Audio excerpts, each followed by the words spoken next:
Okay, so you have a goal, and when you set that goal, you have the best of intentions of being successful, right? Whether it's eating better, whether it's working out, whether it's meditating, drinking less coffee, whatever it is, right? So you start off and you're all in your head and you're like, yeah, this is fucking awesome. I'm gonna have this amazing body, or I'm gonna be super calm and less stressed at work, yada, yada, yada, right? So you've got this big goal in your head and you want to be successful. And you set out and you put your clothes out to go work out, or you think about what you're gonna wanna eat or something like that, and then the day passes and your boss yells at you, your wife yells at you, your kids are nagging at you, or your day is just chock full of everything, and all of a sudden the entire day passes and nada. You did absolutely nothing towards fulfilling and chipping away at that goal that you were so excited about achieving. And so then you go and you're like, okay, I'm gonna do this. Nope, tomorrow's gonna be better. Diet starts Monday, we're gonna do this, right? My friends, failing to plan is planning to fail, okay? All goals, we have these amazing goals and we have the best of intentions, but intentions mean nothing without follow through.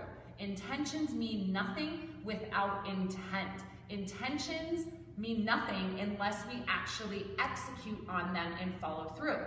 I'm gonna say this again. Failing to plan is planning to fail. Now, I wish I made that up. I'm pretty sure I stole that from Jim Quick. Thank you, Mr. Jim Quick. He is fabulous. But what I'm getting at, you guys, is even when we have the best of goals, we can't count on motivation, inspiration, or shit to just happen. We ourselves, we have to make it happen, right? Especially if we want this goal. So what does that mean?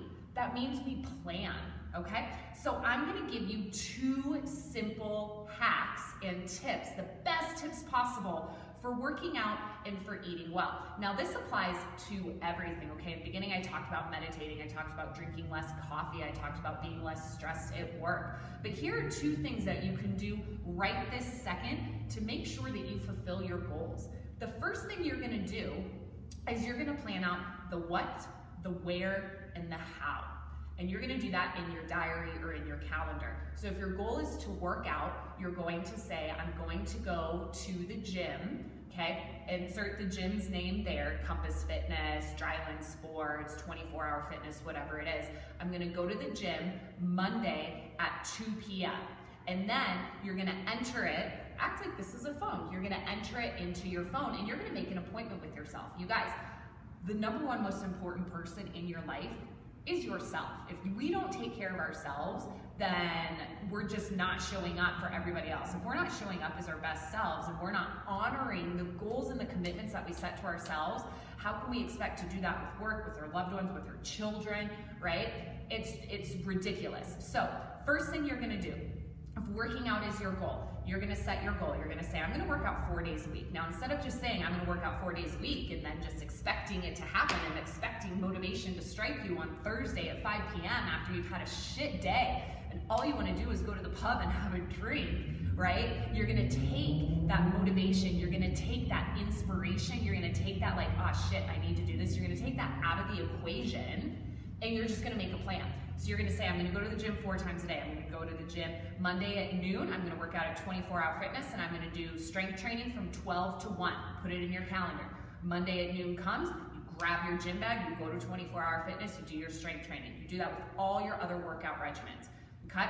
If you wanna meditate, you say, I'm gonna meditate for 5 minutes in the morning. You wake up 5 minutes early, you immediately set your clock to meditate, you meditate. Now, with your food. Now, eating healthy is hard enough.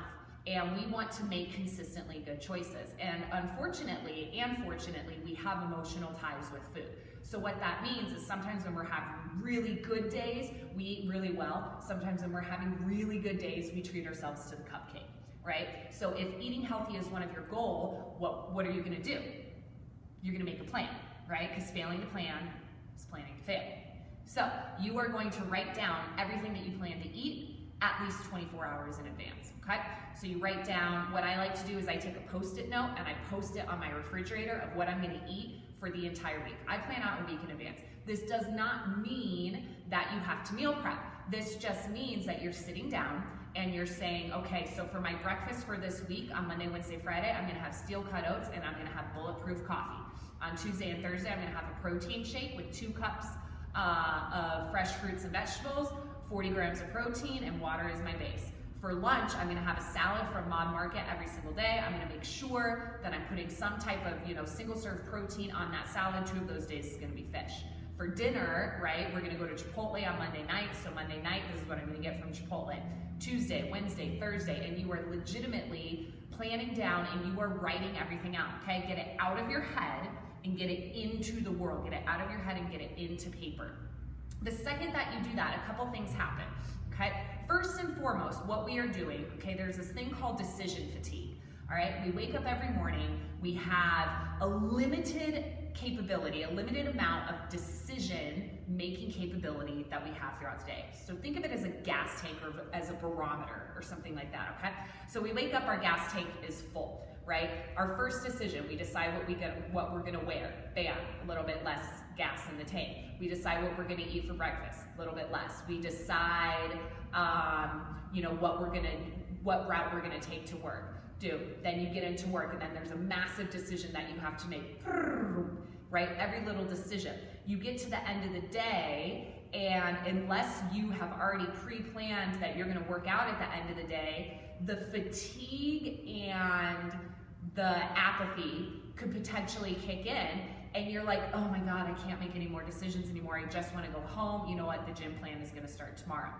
So when we pre-plan, okay, this pertains to everything. This can pertain to, you can go super freaking nuts if you want to, and you can plan out everything you're gonna wear for the week, how you're gonna do your hair, this fun stuff. You can plan out, not only the food that you're gonna eat, and the workouts that you're gonna do, you can plan out date nights and all of that, okay? And then what happens, right, you have these super powerful people in the world that, take these menial decisions that most of us decide on the fly, and they just set a plan for themselves, right? That's why Mark Zuckerberg and Steve Jobs and Oprah Winfrey and Victoria Beckman. That's why they all wear the exact same clothes every day, because they don't want to waste their big cognitive, strategic, decision-making power. They don't want to waste it on what they're gonna wear, right? So, my friends, I've talked a lot, but this is something that I'm really passionate about, and this is something that if you take this one tiny, tiny, tiny little strategy, that in all honesty, you guys, it takes 5 minutes to plan a meal, it takes 5 minutes to plan a week. It takes 2 minutes to plan when you're gonna do your workouts, what workout you're gonna do, right? Where you're gonna do it and who you're gonna do it with. Once that's done, all you have to do, the best part, all you have to do is honor that decision. And you're just gonna do it, okay? The deal is, we make time for what we prioritize. Okay, I'm gonna say that again. We make time for what we prioritize. So if getting fit, if getting stronger, if getting leaner, if cleaning up your eating, if getting better sleep, if having better relationships, having better sex, having better, communication with your family, if that is a priority to you, you have to make time to work on what is your priority. Okay, so plan it out. Plan it out, plan it out, plan it out. I'm gonna say this again. Thank you, Jim Quick. Failing to plan is planning to fail. Okay? Have fun with this one.